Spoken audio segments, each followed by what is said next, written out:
Hello प्यारे बच्चों, गुरु कृपा डिजिटल प्लेटफॉर्म पर आपका स्वागत है। अभी एग्ज़ाम टाइम पे बेटा एक बार 12th वाले फॉर्मूले हम क्विक रिवीजन कर लेते हैं। एक बार मेरे साथ साथ फॉर्मूले बोल के या मन में सोच के आप सारे रिवाइज कर लेना, जिससे आपको कॉन्फिडेंस भी आएगा और एग्जाम में आप अच्छे से उनको रिकॉल भी कर पाएंगे। हम चैप्टर वाइज फॉर्मूले की बात करना स्टार्ट करते हैं। जैसे सबसे पहले हम इलेक्ट्रोस्टैटिक्स की बात करें। जैसे इलेक्ट्रोस्टैटिक्स में सबसे पहले कूलाम्ब फोर्स की बात की जाती है। कूलाम्ब फोर्स तो हमें याद ही है, F इक्वल्स टू के Q1 Q2 divided by are square. और दूसरा, ये मीडियम पर डिपेंड करता है, वो मीडियम की डिपेंडेंस वाली बात आप याद रखना। दूसरा, यहाँ अगर कूलाम्ब्स लॉ के बाद इलेक्ट्रिक फील्ड की बात करें तो इलेक्ट्रिक फील्ड जनरली किसी पॉइंट चार्ज की वजह से हम बताते हैं K Q divided by are square. और अगर पॉइंट चार्ज की वजह से पोटेंशियल की बात करें तो वो पोटेंशियल होता है K Q divided by R. Potential में एक चीज़ और आपको याद रखनी है कि जो पोटेंशियल है वो रेफरेंस पॉइंट पर डिपेंड करता है, और रेफरेंस पॉइंट हम ये मानते हैं कि इनफाइनाइट पर जो पोटेंशियल है वो जीरो होता है। इलेक्ट्रिक फील्ड में और पोटेंशियल में जो रिलेशन है वो होता है potential difference delta V equals to minus में integration of E dot d r. Dot product E और डी आर का डॉट प्रोडक्ट करते हैं, वैसे ही इलेक्ट्रिक फील्ड इक्वल्स टू आ जाता है माइनस में dv बाई डी आर। ये इलेक्ट्रिक फील्ड और पोटेंशियल में रिलेशन है। उसके बाद अगर हम डाइपोल की बात करें तो डाइपोल में सबसे पहले तो डाइपोल मोमेंट हम बताते हैं कि जो p वेक्टर है वो कितना होता है q इंटू डी। जो d है वो दोनों के बीच की डिस्टेंस होती है। डाइपोल की वजह से अगर इलेक्ट्रिक फील्ड की बात करें तो वो एक्सियल पॉइंट पे तो होता है 2kp अपॉन आर क्यूब, और इक्वेटोरियल पॉइंट पे होता है वो kp upon R cube. Axial और इक्वेटोरियल पॉइंट दोनों पर आपको याद होना चाहिए। और ये इलेक्ट्रिक दूसरा, यहाँ जब वर्क डन की बात करते हैं तो वर्क डन होता है Q delta we. Q delta we से वर्क डन निकालने के कुछ कुछ सवाल आपको पता होना चाहिए। दूसरा, इसी में डाइपोल पर अगर टॉर्क की बात करें तो डाइपोल पर टॉर्क होता है P क्रॉस E। और दूसरा, अगर हम डाइपोल के लिए पोटेंशियल एनर्जी की बात करें तो वो माइनस में P डॉट E होता है। दूसरा, डाइपोल को अगर आप θ1 से θ2 एंगल तक घुमाने में वर्क डन की बात करें तो W इक्वल्स टू होता है PE और cos θ1 माइनस cos θ2। दूसरा, अगर हम गाउसेस लॉ की बात करें, जैसे सबसे पहले फ्लक्स की बात करें तो फ्लक्स तो हम कैसे कहते हैं, फ्लक्स हम कहते हैं कि टोटल इनक्लोज चार्ज लिखिए और इनक्लोज चार्ज में एप्सिलॉन नॉट से डिवाइड कर दीजिए तो टोटल फ्लक्स आ जाता है। और टोटल फ्लक्स दूसरा तरीका इलेक्ट्रिक फील्ड से निकालें तो हम टोटल फ्लक्स को लिख सकते हैं integration of E dot d s. Gauss's law से हम ये बता देते हैं कि integration of E dot d s जो है वो Q बाई एप्सिलॉन नॉट के बराबर है।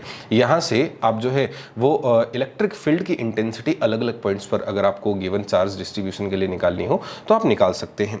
दूसरा, किसी रिंग के लिए अगर इलेक्ट्रिक फील्ड की बात करें तो रिंग के लिए electric field K Q R upon are square plus X square की पावर 3/2। ये फॉर्मूला बेटा हमें याद होना चाहिए। दूसरा, किसी वायर के लिए अगर हम इलेक्ट्रिक फील्ड देखें, किसी जो चार्ज्ड वायर है उससे आर डिस्टेंस पर इलेक्ट्रिक फील्ड देखें तो वो 2k lambda divided by are होता है। फिर अगला, इसी में हम किसी स्फीयर के लिए, अगर वो होलो स्फीयर है या कंडक्टिंग स्फीयर है तो उसके अंदर इलेक्ट्रिक फील्ड तो जीरो होता है, और जो पोटेंशियल है वो सरफेस पर और अंदर बराबर ही होता है, सेंटर तक सेम ही चलता जाता है। किसमें, होलो स्फीयर में और कंडक्टिंग स्फीयर में। अच्छा, लेकिन अगर सॉलिड स्फीयर और नॉन कंडक्टिंग है तो उसके अंदर जो इलेक्ट्रिक फील्ड है वो आता है K Q R divided by R cube, और जो पोटेंशियल है वो भी सेंटर तक चेंज होता जाता है। दूसरी बात, अगर हम बाहर की बात करें तो चाहे वो होलो स्फीयर है, चाहे वो कंडक्टिंग स्फीयर है, चाहे वो नॉन कंडक्टिंग स्फीयर है, बाहर इलेक्ट्रिक फील्ड का जो फॉर्मूला है वो K Q divided by are square से ही हम देते हैं। और दूसरा, जो पोटेंशियल है वो पोटेंशियल हम के क्यू डिवाइडेड बाई आर से ही देते हैं। अच्छा, इसके साथ मैंने यहाँ स्लाइड में ग्राफ भी दिखाएं, एक बार आप ग्राफ भी देख लें ताकि एग्जाम में हम सही कर सके। फिर इससे अगला पॉइंट अगर हम बात करें तो कैपेसिटेंस का आता है। कैपेसिटेंस अगर हमें देखनी हो तो कैपेसिटेंस वैसे एक जो जनरल फॉर्मूला है वो तो आता है Q equals to C V. तो C इक्वल्स टू आपके पास Q अपॉन V आ जाता है। इसी में अगर पैरेलल प्लेट कैपेसिटर के लिए बात करें तो पैरेलल प्लेट कैपेसिटर के लिए तो epsilon not A by D, और ज़्यादातर सवाल बेटा पैरेलल प्लेट कैपेसिटर से रिलेटेड ही पूछे जाते हैं। इसी में आप, अगर आपको ये कहा जाए कि आपने डाई इलेक्ट्रिक इंसर्ट कर दिया, जैसे K डाई इलेक्ट्रिक कॉन्स्टेंट है तो K टाइम्स जो है वो कैपेसिटेंस बढ़ जाती है। इसी में में डिस्टेंस चेंज करने वाले जो सवाल हैं वो आपसे कई बार पूछ लिए जाते हैं। और दूसरा जो स्फेरिकल कैपेसिटर है उसके लिए और जो सिलेंड्रिकल कैपेसिटर है उसके लिए भी स्लाइड में फॉर्मूला दिखाया हुआ है, एक बार आप पोज करके देख लीजिए। हालांकि ये पूछे नहीं जाते हैं लेकिन फिर भी हम एंड मोमेंट पे एक बार इनको रिकॉल करने की कोशिश कर रहे हैं। फिर दूसरा कैपेसिटेंस में ही बात करें तो अगर कॉम्बिनेशन की बात करें तो कैपेसिटर्स को कंबाइन करने पर जब सीरीज कॉम्बिनेशन करते हैं तो 1/C equivalent equals to 1/C1 plus 1/C2 होता है, और पैरेलल कॉम्बिनेशन में आप C equivalent equals to C1 plus C2 लिख देते हैं। अगर कैपेसिटर में स्टोर्ड एनर्जी की बात करें तो स्टोर्ड एनर्जी जो है वो हाफ CV² होती है, या फिर उसको आप Q²/2C से भी रिप्रेजेंट कर सकते हैं। अब दूसरा इसमें कुछ वो वाले सवाल बेटा आपसे पूछे जाते हैं जिनमें आपसे ये कह दे कि दो कैपेसिटर को आपस में जोड़ दिया, तो एक तो वो जो कॉमन पोटेंशियल वाला फॉर्मूला है, कॉमन पोटेंशियल वाला फॉर्मूला कैसे, C1V1 plus C2V2 divided by C1 plus C2। ये तो तब है जब पॉजिटिव पॉजिटिव प्लेट को आपस में जोड़ा है, नेगेटिव नेगेटिव को आपस में जोड़ा है, लेकिन पॉजिटिव नेगेटिव प्लेट को जोड़ दो तो उस केस में क्या हो जाता है, प्लस की जगह माइनस लग जाता है। जब कॉमन पोटेंशियल आप निकाल लेते हैं तो उसके बाद इसमें जो एनर्जी लॉस का फॉर्मूला है वो भी हमें याद होना चाहिए, कितना, half C1C2 upon C1 plus C2 और V1 माइनस V2 का होल स्क्वायर। इस प्रकार से जो एनर्जी लॉस का फॉर्मूला है वो भी हमें आना चाहिए। ये कैपेसिटेंस की बात होगी। कैपेसिटेंस के बाद अगला पॉइंट हम करंट इलेक्ट्रिसिटी पे आते हैं। करंट इलेक्ट्रिसिटी में एक तो स्टार्टिंग वाले जो फॉर्मूला हैं वो आपको सारे के सारे याद होने चाहिए। कौन से, जैसे एक तो आप लिखते हैं I इक्वल्स टू NEAVD, दूसरा जो करंट डेंसिटी वाला फॉर्मूला है J equals to sigma E वाला लिखते हैं, दूसरा ड्रिफ्ट स्पीड का जब आप फॉर्मूला लिखते हैं तो small e capital E tau by m से आप उसको रिप्रेजेंट कर देते हैं, और दूसरा कंडक्टिविटी में और रेजिस्टिविटी में जो रिलेशन है रो इक्वल्स टू 1/सिग्मा का। साथ ही टेम्परेचर डिपेंडेंस की अगर बात करें तो टेम्परेचर डिपेंडेंस आप क्या कहते हैं, rho equals to rho naught 1 plus alpha t. यहाँ जो अल्फा है वो टेम्परेचर रेजिस्टेंस कोफिशिएंट है जो किसी कंडक्टर के लिए तो पॉजिटिव होता है लेकिन सेमीकंडक्टर के लिए नेगेटिव होता है, और इंसुलेटर के लिए भी नेगेटिव होता है लेकिन इंसुलेटर के लिए नेग्लिजिबल होता है। इतनी छोटी छोटी सी बातें भी नीट में कई बार आपसे पूछ ली जाती हैं। फिर ओम्स लॉ तो सिंपली हम जानते हैं V इक्वल्स टू IR, लेकिन कई बार इसमें ये बात भी आपसे पूछ लेता है कि बता क्या नॉन ओमिक डिवाइसेस के लिए V इक्वल्स टू IR काम नहीं करता। आपका ना V इक्वल्स टू IR तो सबके लिए काम करता है, लेकिन V प्रोपोर्शनल I जो है वो केवल ओमिक डिवाइसेस के लिए लगता है, बाकी सबके लिए नहीं लगता है। फिर दूसरा इसी में किरचॉफ लॉ, किरचॉफ के दो, एक तो करंट वाला और दूसरा वोल्टेज वाला। करंट वाला तो क्या है कि किसी जंक्शन पर आप देखते हैं कि टोटल आने वाली करंट और टोटल जाने वाली करंट जो है वो बराबर होती है। इसमें क्या होता है, आपको एक सर्किट डायग्राम बना करके दे देगा, और सर्किट डायग्राम में देख करके आपको टोटल आने वाली करंट और टोटल जाने वाली करंट अगर आप बराबर कर देंगे, या summation I equals to total आने वाली या जाने वाली समेशन I इक्वल्स टू 0 कर देंगे तो जो अननोन करंट है वो आप बड़ी आसानी से निकाल सकते हैं। किरचॉफ वोल्टेज लॉ में क्या करते हैं, आपको एक लूप चूज करना होता है और पूरे लूप में एक पॉइंट से चल करके और उसी पॉइंट पर वापस पहुंचना होता है। बीच में अगर रेजिस्टेंस आते हैं, कोई बैटरी आती है, कोई कैपेसिटर आता है, तो उनका आपको पोटेंशियल ड्रॉप या पोटेंशियल गेन दिखा देना होता है, और उसी एंड पॉइंट पे पहुंच के जो नेट डेल्टा V की वैल्यू है वो हमेशा हमेशा कितनी कर देनी होती है, हमें 0 कर देनी होती है। इसी से किसी सर्किट में करंट या कोई अननोन रेजिस्टेंस, इस प्रकार की जो चीजें हैं वो हम किरचॉफ वोल्टेज लॉ से बड़ी आसानी से निकाल सकते हैं। जैसे आपसे कई बार पूछ लिया जाता है कि बता किरचॉफ का पहला लॉ किस पर बेस्ड है, आप कहना चार्ज कंजर्वेशन पर बेस्ड है, और जो किरचॉफ का वोल्टेज वाला लॉ है वो एनर्जी कंजर्वेशन पर बेस्ड है। ये बातें हमें ध्यान रखनी चाहिए बेटा।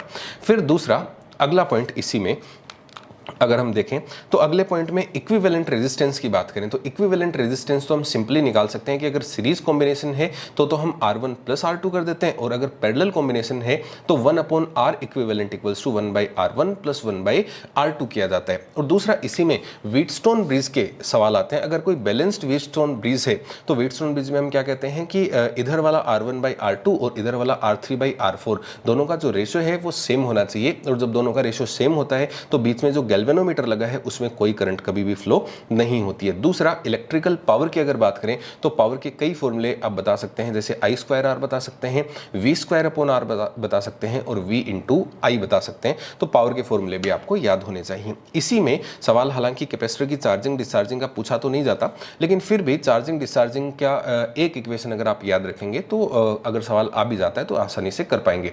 कौन सी वाली इक्वेशन, आप लिखते हैं कि चार्जिंग के केस में तो आप लिखते हैं Q equals to Q naught 1 minus e की power minus t by tau, tau की वैल्यू कितनी RC, और डिस्चार्जिंग के केस में आप क्या लिखते हैं Q equals to Q naught e की power minus t by tau. इस प्रकार के से आपसे सवाल पूछे जा सकते हैं इसमें।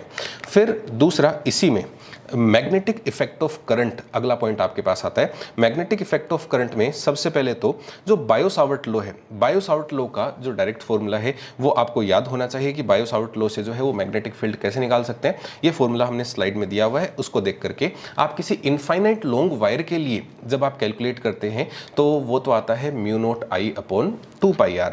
और दूसरा जब किसी फाइनाइट वायर के लिए कैलकुलेट करते हैं तो उसमें साइन थीटा भी आप देख लेते हैं कि कितने एंगल पे है, तो साइन थीटा वाली टर्म भी ऐड कर देते हैं। ये दोनों फॉर्मूले बेटा आपको याद होने चाहिए। किसी रिंग के लिए जब हम कैलकुलेट करते हैं मैग्नेटिक फील्ड किसी एक्सियल पॉइंट पे, तो वो कितना आ जाता है mu naught I into a square, जहाँ ए जो है वो इसकी रेडियस है, upon 2 a square plus d square, d distance पर अगर देख रहे हैं कि पावर 3/2। ये रिंग वाला फॉर्मूला भी याद होना चाहिए। और अगर हम सेंटर पे देखते हैं तो वो म्यू नॉट आई अपॉन 2r आ जाता है। तो इस प्रकार के जो फॉर्मूले हैं वो हमें याद होने चाहिए। फिर इसी में किसी गिवन रिंग के लिए, जैसे रिंग के सेंटर पर तो डायरेक्ट फॉर्मूला तो हमें याद ही है, लेकिन मान लीजिए कोई पार्ट ऑफ द रिंग आपको दे दे जो कि सेंटर पर थीटा एंगल बनाता है, तो जो रिंग वाला टोटल फॉर्मूला है उसको थीटा अपॉन 2π से मल्टीप्लाई कर देना है, हमारा आंसर इसमें आ जाएगा। फिर कंप्लीट रिंग के लिए तो हमें आता ही है। और दूसरा एम्पियर्स लॉ की अगर बात करें तो एम्पियर्स लॉ क्या होता है, इंटीग्रेशन बी डॉट डीएल जो है वो म्यू नॉट समेशन आई के बराबर होता है। इसमें बेटा एक बात विशेषता ध्यान रखना कि B dot d l equals to mu naught I जब आप लिखते हैं तो यहाँ आई की जो वैल्यू है वो केवल उन्हीं वायर्स के लिए ली जाएगी जो उस लूप के अंदर एनक्लोज्ड है। अगर कोई वायर लूप के बाहर है तो म्यू नॉट समेशन आई में वो वाली वैल्यू नहीं आएगी। लेकिन कई बार पूछ लिया जाता है कि बता इस पॉइंट पे, जैसे वो लूप पर कोई पॉइंट दिखा देगा, फिर कहेगा कि बता इस पॉइंट पर मैग्नेटिक फील्ड किस किस की वजह से है, तब आप कभी भी ये मत सोचना कि बाहर वाले वायर की वजह से मैग्नेटिक फील्ड नहीं होगा। बाहर वाले वायर की वजह से वहां मैग्नेटिक फील्ड होगा, लेकिन म्यू नॉट आई में केवल कौन से काउंट होंगे, अंदर वाले वायर ही काउंट होंगे। उसके बाद किसी सोलेनोइड के लिए, सोलेनोइड के अंदर आप जानते हैं कि यूनिफॉर्म जो है वो मैग्नेटिक फील्ड होता है सोलेनोइड के अंदर। सोलेनोइड के अंदर तो यूनिफॉर्म होता है म्यू नॉट एन आई, लेकिन किनारे पर देखें हैं तो जरा सा कम हो जाता है। कितना, हाफ हो जाता है, mu not an I by 2 हो जाता है। वैसे ही फॉर्मूला हमें जब किसी सोलेनोइड को दोनों एजेस को जोड़ दिया जाता है तो वो इनफाइनाइटली लॉन्ग सोलेनोइड बन जाती है, जिसको आप टोरोइड कहते हैं। टोरोइड के सेंटर पर जो मैग्नेटिक फील्ड का फॉर्मूला है वो भी हमने यहाँ लिखा हुआ है, म्यू नॉट आई अपॉन 2πr। अब ये एन का फर्क देख लेना बेटा, जो सोलेनोइड में हमने स्मॉल एन लिखा है वो यूनिट लेंथ में टर्न्स हैं, और ये जो कैपिटल एन लिखा है ये टोटल नंबर ऑफ टर्न्स हैं। इसी में एक बात और, किसी बार मैग्नेट के लिए जब हम मैग्नेटिक फील्ड कैलकुलेट करने की कोशिश करते हैं तो बार मैग्नेट ठीक वैसे ही काम करती है जैसे कि इलेक्ट्रिक डाइपोल काम करता है। इलेक्ट्रिक डाइपोल के लिए हम लिखते हैं P, यहां इसके लिए लिखते हैं M। जैसे वहां होता है Kp अपॉन आर स्क्वायर, यहां होता है mu naught upon 4π M upon are square. और वहां जहां 2Kp अपॉन आर स्क्वायर होता है यहां होता है mu naught upon 4π 2M divided by are square. इस प्रकार की सी बातें हमें याद होनी चाहिए बार मैग्नेट के लिए भी। फिर दूसरा इसी में moving coil galvanometer. Moving coil galvanometer के लिए हमें कंसेप्ट जो लगाना होता है कि जो कॉइल होती है उस पर टॉर्क लगता है। कितना टॉर्क लगता है, NIAB। ये जो टॉर्क है ये हमें K थीटा के बराबर रखना होता है, और यहाँ से थीटा की टर्म्स में हम करंट को मेजर कर सकते हैं मूविंग कॉइल गैल्वेनोमीटर की कंडीशन में। फिर इसी में MEC में अगला पॉइंट जो आता है वो किसी चार्ज पार्टिकल पर फोर्स की बात करते हैं। चार्ज पार्टिकल पर जो मैग्नेटिक फोर्स लगता है वो लगता है Q into V cross B, और जो इलेक्ट्रिक फोर्स लगता है वो लगता है Q इंटू E। अब इन दोनों को जब जोड़ देते हैं तो वो लॉरेंज फोर्स होता है। और कई बार आपसे सवाल ये पूछा जाता है कि एक इलेक्ट्रिक फील्ड एस्टेब्लिश्ड है, एक मैग्नेटिक फील्ड यहाँ एस्टेब्लिश्ड है, और इन दोनों के इफेक्ट में कोई चार्ज पार्टिकल जो है वो यहाँ से सीधा गुजर जाता है। इसका मतलब उस पर नेट फोर्स कितना होगा, 0। नेट फोर्स अगर 0 होगा, बिना उसकी स्पीड भी चेंज नहीं हुई और उसकी डायरेक्शन भी चेंज नहीं हुई, इसका मतलब है कि उस पर नेट फोर्स 0 है, तो आपको लॉरेंज फोर्स भी कितना करना होगा, 0।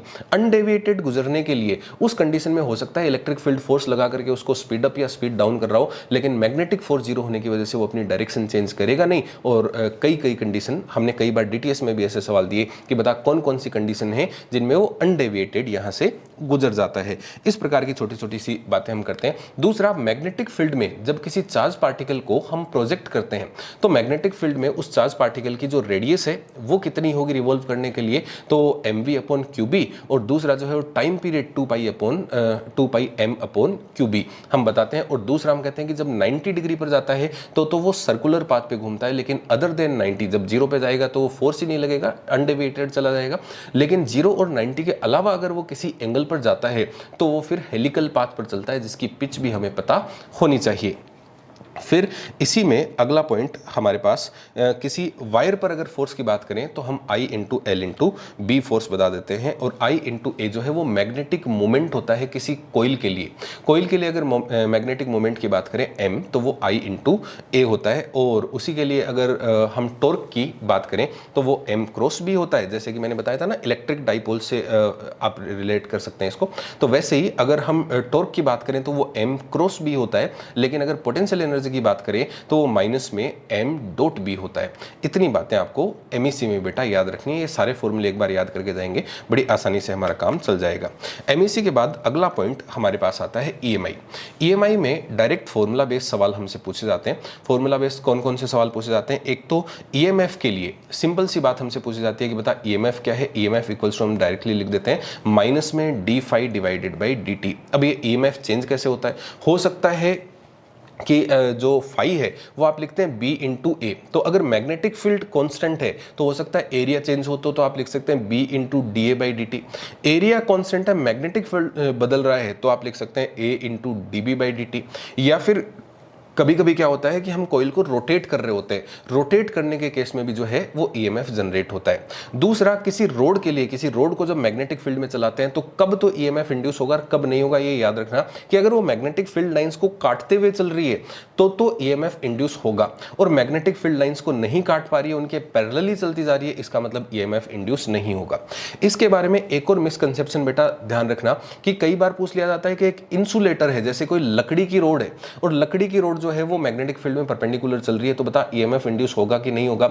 आप कहना ईएमएफ तो इंड्यूस होगा लेकिन करंट नहीं फ्लो होगी, क्योंकि वो जो है वो इंसुलेटिंग है। बाकी ईएमएफ तो हमेशा इंड्यूस होता है, चाहे वो कंडक्टिंग हो चाहे नॉन कंडक्टिंग हो। तो रोड के केस में आप कितना कर देते हैं BLV, और इसी रोड को जब आप घुमाते हैं तो घुमाने के केस में भी कितना हो जाता है B omega L square divided by 2। ये कुछ फॉर्मूले हैं ईएमएफ इंड्यूस होने के, वो आपको याद रखना चाहिए। और किसी कोइल के लिए अगर आप बात करते हैं, किसी इंडक्टर के लिए या किसी कोइल के लिए बात करते हैं, तो जो ईएमएफ है वो माइनस में L D I by D T होता है। D I by D T जो है वो यहाँ करंट चेंज होने की रेट होती है। दूसरा, एलआर सर्किट के सवाल हालांकि पूछे तो नहीं जाते, लेकिन जैसे कि charging and discharging of capacitor में वो जो फॉर्मूला बनता है वैसा ही एक्सपोनेंशियल फॉर्मूला यहाँ भी बनता है, जो आपको थोड़ा थोड़ा ध्यान रखना चाहिए। नहीं याद रखेंगे तो भी कोई फर्क नहीं पड़ता है, आपको मेनली इसमें D phi by D T करना आना चाहिए। इसके बाद अगला पॉइंट इसी में ईएमआई में ही अगर हम बात करें कि किसी इंडक्टर में स्टोर्ड एनर्जी क्या होती है, तो इंडक्टर में स्टोर्ड एनर्जी बेटा हम बताते हैं कि हाफ LI स्क्वायर होती है। मैग्नेटिक फील्ड की वजह से जैसे स्टोर्ड एनर्जी इलेक्ट्रिक फील्ड की वजह से और स्टोर्ड एनर्जी मैग्नेटिक फील्ड की वजह से, वो तो हमें याद ही है कि इलेक्ट्रिक फील्ड की वजह से जो स्टोर्ड एनर्जी होती है वो तो होती है half epsilon not E square, और मैग्नेटिक फील्ड की वजह से जो स्टोर्ड एनर्जी होती है वो होती है B square divided by 2 mu naught. दूसरा, अगर आप किसी कॉइल को रोटेट करवा रहे हैं तो उस कंडीशन में जो ईएमएफ जनरेट होता है वो कितना जनरेट होता है, N into A into B omega sine omega t. अगर आप उसको ओमेगा एंगुलर वेलोसिटी से रोटेट करवा रहे हैं तो इतना ईएमएफ जो है वो इंड्यूस होता है। दूसरा, ट्रांसफॉर्मर में, ट्रांसफॉर्मर आपसे पूछे कि बता कौन से प्रिंसिपल पर काम करता है, तो आपका ना म्यूचुअल इंडक्टेंस के प्रिंसिपल पर काम करता है, जिसमें प्राइमरी कॉइल में जब करंट चेंज होती है तो सेकेंडरी कॉइल से रिलेटेड फ्लक्स चेंज होता है, और फ्लक्स चेंज होने से वहां ईएमएफ इंड्यूस होता है। और वो जो ईएमएफ इंड्यूस होता है, आप कहते हैं कि V1 बाई V2 यानी V primary by V secondary equals to N primary by N secondary, लेकिन पावर सेम रखने के लिए जो करंट का रेशियो है वो इससे उल्टा आ जाता है। कभी कभी एफिशिएंसी भी आपको दे देता है, इसका मतलब जो इनपुट पावर है वो तो कहीं ना कहीं ज्यादा थी, जो आउटपुट पावर है वो कम थी। एफिशिएंसी का फॉर्मूला तो हम जानते ही हैं कि एफिशिएंसी इक्वल्स टू होता है आउटपुट डिवाइडेड बाई इनपुट, और परसेंटेज में निकालें तो मल्टीप्लाई कितने से कर देंगे, 100 से मल्टीप्लाई कर देंगे। इस प्रकार के छोटे छोटे से बातें आपसे पूछ ली जाती हैं ईएमआई में। इससे अगला पॉइंट जो है वो एसी आता है। देखो एसी में जो बेसिक से सवाल पूछे जाते हैं, एक तो आपको इक्वेशन लिख करके दे देगा, I equals to I naught sine omega T plus 5 लिख देगा, या V equals to V naught sine omega T plus 5 लिख देगा। तो एक तो वोल्टेज की और करंट की अगर इक्वेशन लिखी है और आपसे पूछे कि बता फेज डिफरेंस बता, तो साइन के अंदर वाला जो थीटा है उसका डिफरेंस ही बेटा फेज डिफरेंस को रिप्रेजेंट करता है। दूसरा, जैसे करंट की इक्वेशन लिखी है और करंट की जैसे लिखी है 3 साइन ओमेगा टी प्लस 4 कोस ओमेगा ओमेगा टी, इसका मतलब है, और पूछे कि बता एम्पलीट्यूड ऑफ करंट बता या पीक वैल्यू ऑफ करंट बता, तो पीक वैल्यू ऑफ करंट हमेशा हमेशा आप वेक्टर एडिशन से यानी फेजर डायग्राम से निकालते हैं। तो साइन और कोस में π/2 का फेज डिफरेंस होता है, आप 3 स्क्वायर प्लस 4 स्क्वायर का अंडर रूट यानी 5 उसका आंसर दे देंगे। तो पीक वैल्यू और आरएमएस वैल्यू इस प्रकार से अगर अलग अलग फंक्शन दिए हों तो ऐसे निकाल सकते हैं। दूसरा, अगर एवरेज की बात है तो एवरेज की बात तो क्या करते हैं कि सारी क्वांटिटीज को जोड़ दो, divided by number of quantities से डिवाइड कर दो। यहां करंट की एवरेज वैल्यू कैसे निकालते हैं कि करंट का इंटीग्रेशन कर दे I डॉट dt जिस इंटरवल के लिए हमें कहा गया है और डिवाइडेड बाय टोटल टाइम कर दे, तो वो एवरेज वैल्यू आ जाती है। आरएमएस वैल्यू का मतलब क्या होता है? आरएमएस वैल्यू का मतलब होता है बेटा रूट मीन स्क्वायर। इसका मतलब सबसे पहले जो फंक्शन आपको दिया है उसका स्क्वायर करना होगा, फिर उसका मीन निकालना होगा, और मीन तो अभी निकालना एवरेज जैसे निकालते हैं वही मीन है ना, तो उसका मीन निकालना होगा और फिर उसका अंडर रूट ले लेना होगा। अब उसमें जो साइनोसॉइडल वेव्स हैं, साइनोसॉइडल वेव्स के लिए तो हमें याद ही है कि जो आरएमएस वैल्यू है वो 1/√2 टाइम्स होती है कंप्लीट साइकिल के लिए, और जो एवरेज वैल्यू है वो 2I0/π या 2V0/π हम बता सकते हैं। कंप्लीट साइकिल के लिए तो 0 होती है एवरेज, क्योंकि जितना ऊपर है पॉजिटिव में उतना ही नीचे है, लेकिन हाफ साइकिल के लिए 2I0/π और 2V0/π हम एवरेज वैल्यू बता देते हैं। लेकिन अगर किसी और टाइप का फंक्शन भी आपके पास आ जाए तो आप इंटीग्रेशन करके निकाल सकते हैं। एक जैसे कई बार हमने डीटीएस में भी सवाल दिया कि जैसे 10 वोल्ट है, फिर -10 वोल्ट है, +10 वोल्ट, -10 वोल्ट, तो इसका जो एवरेज है वो हाफ साइकिल के लिए तो 10 होगा और कंप्लीट साइकिल के लिए 0 होगा। लेकिन जो आरएमएस है, जब 10-10 ही चल रहा है तो आरएमएस भी कितना आएगा? 10 ही आएगा, उसमें आपको अलग से सॉल्व करने की जरूरत नहीं। फिर इसके आगे अगर हम इसी में आरएमएस वैल्यू हमने बताई, एवरेज वैल्यू हमने बताई, फिर अगर हम रिएक्टेंस की बात करें तो रिएक्टेंस जैसे रेजिस्टेंस है वो रेजिस्टेंस तो हमें डायरेक्टली दिया ही होता है। अगर रिएक्टेंस की बात करें तो जो कैपेसिटिव रिएक्टेंस है वो तो कितनी होती है? 1/ωc होती है। 1/ωc का मतलब है कि जैसे जैसे फ्रीक्वेंसी बढ़ेगी या जैसे जैसे कैपेसिटेंस बढ़ेगी वैसे वैसे XC की वैल्यू डिक्रीज होगी, और जो XL है, XL की वैल्यू जो है वो बेटा L होती है। तो जैसे जैसे फ्रीक्वेंसी बढ़ेगी वैसे वैसे XL की वैल्यू बढ़ती जाएगी। और यहां हम Z कैसे निकालते हैं? Z निकालने के लिए हम कहते हैं कि R² + X² का अंडर रूट, और X नेट कैसे निकालते हैं? X नेट XL - XC का मैग्नीट्यूड, क्योंकि जो कैपेसिटिव रिएक्टेंस, जो कैपेसिटर पर वोल्टेज होती है और जो इंडक्टर पर वोल्टेज होती है, इन दोनों में फेज डिफरेंस होता है पाई का, क्योंकि एक को आप ऊपर की तरफ दिखाते हैं, एक को आप नीचे की तरफ दिखाते हैं। तो फिर आपसे पूछे कि बता रेजिस्टेंस पर जो वोल्टेज है और इंडक्टर पर जो वोल्टेज है उसमें कितने का फेज डिफरेंस है? आप कहना उसमें π/2 का फेज डिफरेंस है। तो जब Z आप इक्विवेलेंट निकालते हैं तो Z इक्विवेलेंट तो कैसे निकालते हैं? R² + XL - XC का होल स्क्वायर और इसका अंडर रूट लेते हैं। वैसे ही अगर सीरीज LCR सर्किट में, जैसे सीरीज LCR सर्किट हम आगे देखें, सीरीज LCR सर्किट में अगर आपको निकालना हो नेट वोल्टेज, तो रेजिस्टेंस पर वोल्टेज का स्क्वायर प्लस VL - VC का होल स्क्वायर करेंगे। दोनों की वोल्टेज डायरेक्टली कभी भी जोड़ते नहीं है, ये बात आपको ध्यान रखनी चाहिए। दूसरा, हम कहते हैं कि यहाँ इंडक्टर पर और कैपेसिटर पर करंट में और वोल्टेज में जो है वो π/2 का फेज डिफरेंस होता है, और π/2 का फेज डिफरेंस होता है। इसलिए देखो हम पावर कैसे बताते हैं? पावर का फॉर्मूला देखो, पहले बताता हूं। पावर का फॉर्मूला होता है VRMS IRMS × cos φ। अगर मैं φ की जगह बेटा 90 डिग्री रख दूं तो 90 डिग्री रखने से 0 आंसर आएगा। इसका मतलब इंडक्टर भी कोई पावर कंज्यूम नहीं करता है और जो कैपेसिटर है वो भी कोई पावर कंज्यूम नहीं करता है सीरीज LCR सर्किट में, और इंडक्टर कोई पावर कंज्यूम नहीं करता है, इसीलिए यहां कंसेप्ट आता है चोक कॉइल का। और इनमें जो करंट का जो कंपोनेंट होता है जो पावर कंज्यूम नहीं करने देता है उसको कहते हैं वोल्टलेस करंट। ये वोल्टलेस करंट वाला कंसेप्ट भी आपको याद होना चाहिए। और किस में कितना वोल्टेज में करंट में कितना फेज डिफरेंस होता है, आपस में वोल्टेज में रेजिस्टेंस पर इंडक्टर पर कितना फेज डिफरेंस होता है, ये बातें आपको ध्यान रखनी चाहिए। एक बार आप फेजर डायग्राम देख लेंगे तो बड़ी आसानी से आप ये सारे सवालों के आंसर दे पाएंगे। इसके अगले पॉइंट पे बेटा हम चलें, वो आता है ऑप्टिक्स। ऑप्टिक्स में सबसे पहले रे ऑप्टिक्स में जैसे पहले तो प्लेन मिरर की बात चल रही है, तो प्लेन मिरर के हालांकि इतने सवाल आते नहीं है, लेकिन फिर भी 2-3 छोटे छोटे से कंसेप्ट की, जितनी डिस्टेंस ऑब्जेक्ट और मिरर के बीच में है उतनी डिस्टेंस जो है वो मिरर और इमेज के बीच में होती है ना। ये इस प्रकार की छोटी छोटी सी बातें पूछी जाती हैं, बाकी मिरर से, प्लेन मिरर से ज़्यादा सवाल नहीं आते। दूसरा, फिर अगर हम स्फेरिकल मिरर की बात करें तो स्फेरिकल मिरर में आपको अगर मिरर फॉर्मूला याद है है ना, 1+u+1/u+1/v इक्वल्स टू 1/f वाला फॉर्मूला अगर आपको याद है तो आप सारे सवाल जो है वो मिरर के कर पाएंगे। वैसे भी मिरर के इतने सवाल आते हैं नहीं हमारे पास। जैसे रिफ्रैक्टिव इंडेक्स है, तो रिफ्रैक्टिव इंडेक्स हम कहते हैं कि जब लाइट एक मीडियम से दूसरे मीडियम में जाती है तो उसकी स्पीड बदल जाती है। कितनी हो जाती है? c/μ। तो रिफ्रैक्टिव इंडेक्स अगर हमें निकालना हो तो speed of light in vacuum divided by speed of light in that medium जब करेंगे तो हमारे पास रिफ्रैक्टिव इंडेक्स आ जाएगा। फिर वैसे ही अगर जैसे मान लीजिए कहीं कोई पॉन्ड दिया है या कोई आपके पास वेसल दिया है, उसकी अपैरेंट डेप्थ की बात चल रही हो, तो अपैरेंट डेप्थ जो हमें बाहर से दिखती है वो कितनी दिखती है? कि अगर म्यू रिफ्रैक्टिव इंडेक्स है तो जो हमें डेप्थ दिखेगी वो कितनी दिखेगी? d/μ। अंदर वाला अगर जैसे अंदर कोई मछली है और वो बाहर वाली डिस्टेंस को देखेगा तो वो कितनी देखेगा? d/μ देखेगा। वो वाले सवाल हमने कई बार किए होंगे कि एक चिड़िया बाहर उड़ रही है, एक मछली पानी के अंदर है, मछली को क्या दिखेगा, चिड़िया को क्या दिखेगा, है ना। तो जब बाहर वाला अंदर देखता है तो उसको d/μ दिखता है, और अंदर वाला जब बाहर वाली डिस्टेंस को मेजर करने की कोशिश करता है तो उसको म्यू टाइम्स वो डिस्टेंस दिखती है। इसके बाद अगर किसी प्रिज्म की बात करें तो प्रिज्म में दो रिफ्रैक्शन होते हैं, ये तो हमें पता होना ही चाहिए। और दूसरा जो डेविएशन है वो डेविएशन हम जनरल केस में कितना बताते हैं? I+E-A।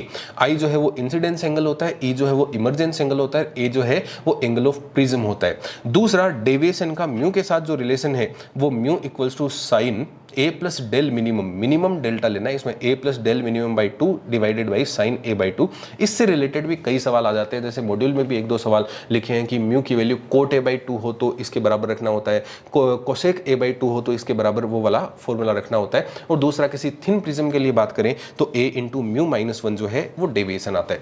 दूसरा इसी स्लाइड में आप वो डेविएशन वाला ग्राफ भी देख सकते हैं कि जैसे जैसे आई की वैल्यू बढ़ती जाती है वैसे वैसे जो है वो डेल की वैल्यू कम होती जाती है, और एक डेल मिनिमम के बाद डेल की वैल्यू जो है वो फिर से बढ़ने लगती है। डेल मिनिमम के केस में जो है वो आई और ई दोनों बराबर होते हैं, ये बात हमें पता होनी चाहिए। बाकी रिफ्रैक्शन किसी कर्व्ड सरफेस से देखें तो कर्व्ड सरफेस से रिफ्रैक्शन का जो फॉर्मूला है वो हमें याद होना चाहिए कि μ2/v minus μ1/u equals to μ2 minus μ1/r। ये फॉर्मूला याद रखेंगे तो कर्व्ड सरफेस से रिफ्रैक्शन के जो सवाल हैं वो हम बड़ी आसानी से कर पाएंगे। फिर दूसरा किसी लेंस के लिए जो फोकल लेंथ हम कैसे कैलकुलेट करते हैं, उसी वो जो कर्व्ड सरफेस से रिफ्रैक्शन का फॉर्मूला है ना, उसी से फोकल लेंथ का फॉर्मूला यहाँ बना है 1/f इक्वल्स टू μ-1 और 1/r1 माइनस 1/r2, ये हम निकाल सकते हैं। और दूसरा लेंस फॉर्मूला याद करेंगे तो इसमें जनरल जो सवाल साधारण पूछे जाते हैं उसमें तो क्या होता है, u दे दिया, f दे दिया, v पूछ लिया, या फिर u और v दोनों दे दिया, आपसे फोकल लेंथ पूछ ली। इस प्रकार के छोटे छोटे से सवाल आपसे पूछ ले जाते हैं। और जब कॉम्बिनेशन ऑफ लेंसेज हम करते हैं तो उस केस में जो इक्विवेलेंट फोकल लेंथ का जो फॉर्मूला है वो कितना होता है, 1/f equals to 1/f1 plus 1/f2 minus d/f1f2। कहने का मतलब है कि जो फोकल लेंथ है वो तो 1 करके आपको इक्विवेलेंट निकालना है, लेकिन इसकी जगह अगर पावर होती तो आप डायरेक्ट ही उसको ऐड कर देते। कैसे? क्योंकि पावर इक्वल्स टू 1/f होती है। दूसरा कई बार इसमें वो वाले सवाल आ जाते हैं, मल्टीपल रिफ्रैक्शन के जो सवाल आते हैं, या रिफ्रैक्शन और रिफ्लेक्शन साथ हो रहे हैं कि एक लेंस लगाया उसके आगे एक मिरर रख दिया, अपने पाथ को रिट्रेस कर रहा है, तो उसमें आप जो रे डायग्राम है वो बना करके बड़ी आसानी से सवाल कर सकते हैं। आपको 2-3 कंसेप्ट अगर याद होंगे कि जो पैरेलल आ रही है वो फोकस पे जाएगी, 2f पे रखा है तो अगर इमेज उसी पर बन रही है इसका मतलब वो ओबियसली 2f पे है, या पैरेलल हो गई है निकलने के बाद इसका मतलब है कि वो फोकस से आई थी। इस प्रकार की छोटी छोटी सी बातें अगर आप याद रखेंगे तो रे डायग्राम बना करके बड़ी आसानी से आप ऑप्टिक्स के सवाल कर पाएंगे। इसके बाद अगला पॉइंट इसमें ये टेलीस्कोप और माइक्रोस्कोप के बारे में। टेलीस्कोप और माइक्रोस्कोप के बारे में अब बेटा आपको एंड मोमेंट पे ज़्यादा कुछ करने की आवश्यकता नहीं है, केवल और केवल फॉर्मूला टेलीस्कोप और माइक्रोस्कोप के केस में याद कर लीजिए। ये बाकी आगे वाली जो स्लाइड है जिसमें ये रिजोल्विंग लिमिट और ये सब दे रखे हैं ये कोई काम का नहीं है, तो ये आपको नहीं देखना है। केवल टेलीस्कोप और माइक्रोस्कोप के लिए जो है वो आप फॉर्मूला इस स्लाइड में देख लीजिए, याद कर लीजिए, इसके अलावा आपको कुछ भी करने की आवश्यकता नहीं है। फिर अगला पॉइंट बेटा हमारा आता है photo electric effect. Photo electric effect में कोई बहुत सारी बातें आपको याद रखने की जरूरत नहीं है। एक तो जो प्रॉपर्टीज ऑफ फोटोन है, प्रॉपर्टीज ऑफ फोटोन में 2-3 थ्योरेटिकल पॉइंट थे वो तो आपने पढ़े ही होंगे। अगर एनर्जी की बात करें तो E equals to hc by lambda या E equals to H nu आता है और फोटोन का जो मोमेंटम है वो आप लिख देते हैं P equals to H by lambda, या उसको एच न्यू बाई सी से आप बता सकते हैं। ये तो प्रॉपर्टीज ऑफ फोटोन है। दूसरा, अगर कभी नंबर ऑफ फोटोन से रिलेटेड आपको बात करनी हो तो आप क्या लिखते हैं कि total number of photons, total energy divided by एक फोटोन की एनर्जी आपको करनी होती है, और एक फोटोन की एनर्जी या तो एच सी बाई लेमड़ा या फिर आप एच न्यू लिख देते हैं। और वैसे ही पर सेकंड अगर बात करनी हो फोटोन्स की तो आप कर देते हैं पावर डिवाइडेड बाई एक फोटोन की एनर्जी। अगर इंटेंसिटी की टर्म्स में कहें तो पावर को आप IA भी कह सकते हैं और टोटल एनर्जी को आप कह सकते हैं, देखो इंटेंसिटी का फॉर्मूला क्या होता है, intensity equals to total energy upon area into time. तो टोटल एनर्जी क्या हो जाएगी यहां से I into A into T, और इसी में अगर मैं टी से डिवाइड कर दूं तो पावर बन जाती है, यानी power equals to I into a होती है। तो नंबर ऑफ फोटोन से ये relation total energy divided by एक फोटोन की एनर्जी तो टोटल फोटोन्स को देती है, और पर सेकंड फोटोन देती है पावर अपॉन एक फोटोन की एनर्जी। कोर फोटो इलेक्ट्रिक इफेक्ट की बात करें तो सबसे पहले तो वर्क फंक्शन से अगर ज्यादा या बराबर की एनर्जी आप डाल रहे हैं तो एमिशन होगा, और उससे ज्यादा की एनर्जी डाल रहे हैं तो एमिशन होगा, और उससे कम की एनर्जी अगर आप डाल रहे हैं तो एमिशन नहीं होगा। तो एक तो यही कंपेयर करने के सवाल पूछ लेता है कि कब तो एमिशन होगा और कब एमिशन नहीं होगा। दूसरा कि के मैक्स किस किस पर डिपेंड करती है, तो आपको आइंस्टीन वाली फोटो इलेक्ट्रिक इक्वेशन याद रखनी चाहिए कि के मैक्स इक्वल्स टू बेटा होता है E माइनस फाई, जिसको आप लिख देते हैं के max equals to H nu minus H nu naught, या के मैक्स को आप ईवी नोट भी लिख सकते हैं। तो अगर न्यूमेरिकल आएगा तो बेटा अवश्य ही या तो वो नंबर ऑफ फोटोन्स वाला जो मैंने फॉर्मूला बताया उससे आएगा, या फिर जो आइंस्टीन की फोटो इलेक्ट्रिक इक्वेशन है कि K max equals to E minus phi, इससे रिलेटेड आएगा। E को आप एच सी बाई लेमड़ा भी लिख सकते हैं, एच न्यू भी लिख सकते हैं, वैसे ही फाई को आप एच न्यू नोट भी लिख सकते हैं और H C by lambda naught भी लिख सकते हैं। दूसरा, इसमें विशेषता जो हम फंसते हैं कि बता स्टॉपिंग पोटेंशियल या काइनेटिक एनर्जी किस किस पर डिपेंड करती है, तब आप कहना कि स्टॉपिंग पोटेंशियल और काइनेटिक एनर्जी जो है वो E माइनस फाई होता है। इसका मतलब फोटोन की एनर्जी कह दो, या फिर वेवलेंथ कह दो, या फ्रीक्वेंसी कह दो, और साथ में फाई यानी नेचर ऑफ मटेरियल। के मैक्स भी इसी पर डिपेंड करता है, वी नोट भी इसी पर डिपेंड करता है, इंटेंसिटी से इनका कोई लेना देना नहीं है। दूसरा, आपसे पूछे कि बता करंट किस पर डिपेंड करती है, आप कहना नंबर ऑफ फोटोन्स पर। अब जब फ्रीक्वेंसी कांस्टेंट है तो नंबर ऑफ फोटोन्स इंटेंसिटी के प्रोपोर्शनल होते हैं, इसीलिए हम कह देते हैं कि इंटेंसिटी डिपेंडेंट होता है। बाकी अगर किसी सवाल में फ्रीक्वेंसी का भी चेंज दिया हो ना तो IA अपॉन एच न्यू से नंबर ऑफ फोटोन निकाल लेना। नंबर ऑफ फोटोन बेटा जितने टाइम हो जाए उतने टाइम से आप करंट को कह देना। बाकी फोटो इलेक्ट्रिक एक्सपेरिमेंट में वो छोटी छोटी सी बातें कि जब आप पॉजिटिव पोलैरिटी में पोटेंशियल लगाते हैं तो करंट पहले बढ़ती है और बाद में सैचुरेट हो जाती है, और नेगेटिव पोलैरिटी में जब पोटेंशियल लगाते हैं तो करंट घटते घटते कितनी हो जाती है, जीरो हो जाती है। इस प्रकार की छोटी छोटी सी बातें फोटो इलेक्ट्रिक इफेक्ट में पूछी जाती हैं। फोटो इलेक्ट्रिक इफेक्ट के बाद अगर हम मैटर वेव्स की बात करें तो मैटर वेव्स में एक तो जो फॉर्मूला है, डायरेक्ट फॉर्मूला कौन सा, कि अगर किसी फिजिकल पार्टिकल के लिए डी ब्रोगली वेवलेंथ निकालनी हो तो lambda equals to H upon P कह सकते हैं, एच अपॉन एम वी कह सकते हैं, एच अपॉन अंडर रूट 2 कह सकते हैं, H upon under root 2 Q V कह सकते हैं, या एच अपॉन अंडर रूट 3 के टी कह सकते हैं। जिसमें इलेक्ट्रॉन के लिए विशेषता हमें याद रखना है कि पोटेंशियल के साथ अगर हम फॉर्मूला देख रहे हैं तो वो formula 12.27 divided by under root V, वो भी एंगस्ट्रम में आएगा। अच्छा, कभी कभी क्या होता है इलेक्ट्रॉन का पूछा जाता है, हम फोटोन वाला 12400 वाला लगा देते हैं। ये विशेषता याद रखना, फोटोन के केस में 12400 बाई लेमड़ा होती है, और इलेक्ट्रॉन के केस में जो लेमड़ा का फॉर्मूला है वो 12.27 बाई अंडर रूट वी होता है। वैसे ही प्रोटोन के लिए 0.286 बाई रूट वी होता है, एल्फा के लिए 0.101 अपन रूट वी होता है। ये कई प्रकार के फॉर्मूले जो हैं वो हम इसमें पढ़ते हैं। और एक बेटा इसमें विशेषता मैटर वेव्स में जो सवाल आता है वो इलेक्ट्रॉन की एनर्जी और फोटोन की एनर्जी को कंपेयर करने का सवाल आता है। फोटोन की एनर्जी तो आप कैसे कंपेयर करोगे, या तो एच न्यू लिख दोगे, न्यू दिया है तो, लेमड़ा दिया या पूछा है तो एच सी बाई लेमड़ा लिख दोगे, और इलेक्ट्रॉन की एनर्जी अगर वेलोसिटी दी है तो हाफ एम वी स्क्वायर ही लिख देना। अगर आपको पोटेंशियल दिया है तो क्यू वी यानी ईवी ही लिख देना, और अगर लेमड़ा दी है तो H square upon 2m lambda square लिखना। कहां से आया ये, lambda equal to H upon root 2m को ट्रांसफर किया ना तब आया H square upon 2m lambda square. ये इलेक्ट्रॉन की काइनेटिक एनर्जी होती है। इनको बराबर रखने का सवाल कई बार हमसे पूछ लिया जाता है। ये मैटर वेव्स के बारे में हमारी बात हो गई। फिर अगला एटम। एटम तो वैसे केमिस्ट्री में आपने खूब रिवाइज कर रखा है। एक तो इसमें रेडियस की डिपेंडेंस, एक इसमें वेलोसिटी की डिपेंडेंस, और एक इसमें एनर्जी की डिपेंडेंस आपको पता होनी चाहिए। दूसरा, स्पेक्ट्रल लाइंस वाला जो फॉर्मूला है कौन सा, n2 minus n1 into n2 minus n1 plus 1 divided by 2। ये नंबर ऑफ स्पेक्ट्रल लाइन वाला जो फॉर्मूला है वो आपको विशेषता याद रखना है। लाइमन सीरीज कैसे होती है, बामर सीरीज क्या होती है, इनकी मिनिमम मैक्सिमम वेवलेंथ कैसे निकालते हैं। जैसे ये वेवलेंथ निकालने का फॉर्मूला हमने दे रखा है ना, 1 by lambda equals to R Z square 1 by n1 square minus 1/n2 square, इसमें वैल्यू पुट करके और आप एग्जाम में सारे फॉर्मूले सारी जो वेवलेंथ्स हैं वो बड़ी आसानी से निकाल सकते हैं, तो एटम में ज़्यादा लोड लेने की आवश्यकता नहीं है। इसके बाद अगला आता है न्यूक्लियर फिजिक्स। न्यूक्लियर फिजिक्स में हालांकि मैंने इसमें रेडियो एक्टिविटी के भी कुछ फॉर्मूले स्लाइड में डाल रखे, आपको रेडियो एक्टिविटी पे अब बिल्कुल फोकस करने की जरूरत नहीं है, मान के जाइए कि रेडियो एक्टिविटी का सवाल नहीं आएगा। न्यूक्लियर फिजिक्स में जो सवाल आ सकता है मेनली, एक तो E=mc² वाला जो फॉर्मूला है उससे रिलेटेड आपसे सवाल पूछा जा सकता है। दूसरा जो फॉर्मूला है किसी रिएक्शन के लिए Q वैल्यू निकालने का जो बेटा सवाल है वो आपसे पूछा जा सकता है। अब Q वैल्यू में कैसे, आपको या तो हो सकता है कि मास गिवन हो तो आप mass of parent minus mass of daughter into c² कर देना। आपको अगर रेस्ट मास एनर्जी गिवन हो तो आप rest mass energy of parent minus rest mass energy of daughter कर देना। लेकिन अगर बाइंडिंग एनर्जी गिवन हो तो binding energy of daughter minus parent करना, पेरेंट माइनस डॉटर मत कर देना बेटा, है ना। इससे आप Q वैल्यू बड़ी आसानी से निकाल पाएंगे। इसमें पेयर प्रोडक्शन, पेयर एनिलेशन और वो पढ़ने की कोई आवश्यकता नहीं है। न्यूक्लियर फिजन और न्यूक्लियर फ्यूजन की डेफिनेशन क्या होती है, न्यूक्लियर फिजन में जो है वो याद रखना 200 मेगा इलेक्ट्रॉन वोल्ट एनर्जी निकलती है। न्यूक्लियर फिजन में पर फ्यूजन जो है वो 26.7 मेगा इलेक्ट्रॉन वोल्ट एनर्जी निकलती है। न्यूक्लियर फ्यूजन में सेम मास की रिएक्शन के लिए ज़्यादा एनर्जी रिलीज होती है और न्यूक्लियर फिजन में उसी मास की रिएक्शन के लिए कम एनर्जी रिलीज होती है। इसीलिए हम कहते हैं कि फ्यूजन ज़्यादा घातक है और जो फिजन है वो कम घातक है। फ्यूजन पे बनता है हाइड्रोजन बम और फिजन पर बनता है न्यूक्लियर बम।